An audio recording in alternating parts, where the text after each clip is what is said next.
In a distant kingdom nestled between misty mountains and emerald valleys, there lived a revered queen named Amara. Her beauty was known far and wide, and her wisdom guided her people through countless hardships. But deep within her heart lay an insatiable thirst for power and a fear of mortality that gnawed at her soul. Queen Amara had a daughter, Elara, who was as radiant as the dawn. As Elara grew into a young woman, her charm and grace captivated the kingdom. The queen often watched her daughter from the shadows, torn between pride and jealousy. Amara's fear of losing her reign intensified with each passing day, clouding her judgment.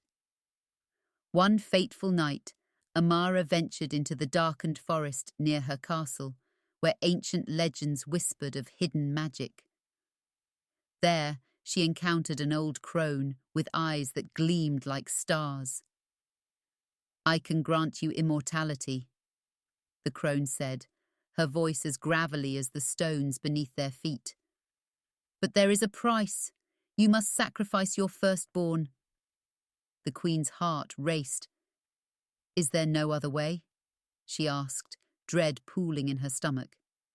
"The choice is yours," the crone replied, "but remember, all desires come at a cost." In that moment of desperation, Amara made a fateful decision. "I accept." As time passed, Elara flourished, bringing joy and light into the queen's life.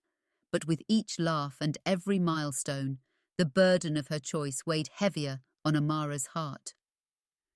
The night before Elara's 18th birthday, the queen was tormented by nightmares that twisted her thoughts into a tempest of horror.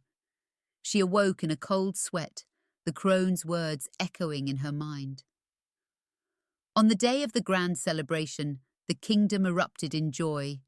Laughter filled the air as townsfolk danced and feasted. Amara watched Elara mingle with friends, her laughter ringing like a melody, a stark contrast to the darkness that loomed in her mother's heart.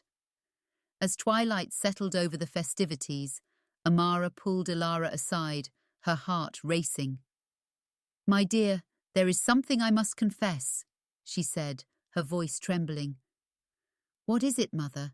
Elara replied, concern etched across her face. "I made a pact long ago, a promise to gain power," Amara confessed, her voice barely above a whisper. "It comes with a terrible price, your life." Elara's eyes widened in disbelief. "You cannot be serious. You would trade my life for power. I never wanted to hurt you, but the kingdom—" Amara's words faltered, choked by the weight of her guilt. Elara stepped back, hurt evident in her eyes. "Power is not worth my life, mother. You must find another way." As the anger and sorrow collided in Amara's chest, she felt the darkness creeping in. In a moment of madness, she grabbed the vial the crone had given her. "Perhaps I can change the outcome," she thought. The moonlight illuminated the vial, its contents glowing ominously. As she raised it to her lips, she hesitated, heart pounding. Suddenly, Elara shouted, "Stop! You can't do this!" The queen paused, staring into her daughter's pleading eyes. In that moment, Amara realized what she was about to lose: her daughter, her love, her legacy.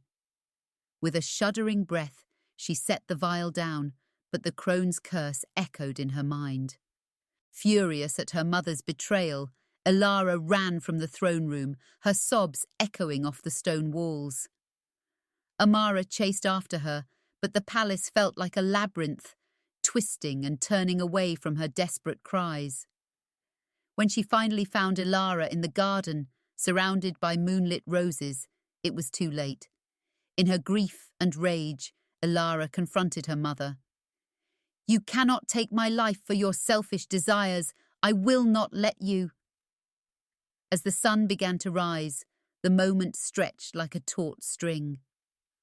Amara, caught between love and ambition, saw her daughter's spirits slipping away. In a moment of despair, she dropped to her knees, pleading, "I can change. I will do anything to keep you safe." But the darkness had taken root, and the earth trembled beneath them. The crone's laughter echoed in Amara's mind, and she felt the ground shift beneath her feet, as if the world were conspiring against her. "You have chosen power over love," Elara said, tears streaming down her face, "and now you must face the consequences." As the morning sun bathed the garden in golden light, Amara felt her heart shatter. In her quest for immortality, she had pushed away the one person she loved most. Elara turned away, and as she walked into the light, Amara felt her soul unravel, knowing she had lost everything. In her despair, the queen returned to the forest, seeking the crone once more. "Please, I beg you to undo what I have done. I will pay any price," she cried into the depths of the forest. The old woman appeared, her face lined with pity. "You have chosen poorly, Amara. Your greed has cost you dearly, and now you must live with the pain of your choice." With a heavy heart, the queen understood the lesson too late. Amara returned to the castle, forever changed. She spent her days wandering the halls, haunted by memories of Elara's laughter and warmth. The once vibrant kingdom fell into shadow as the queen poured her heart into serving her people, hoping to find redemption.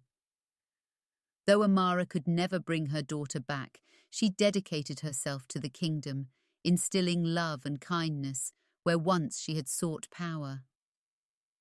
In her heart, she whispered a promise to Elara: "I will honor you for the rest of my days."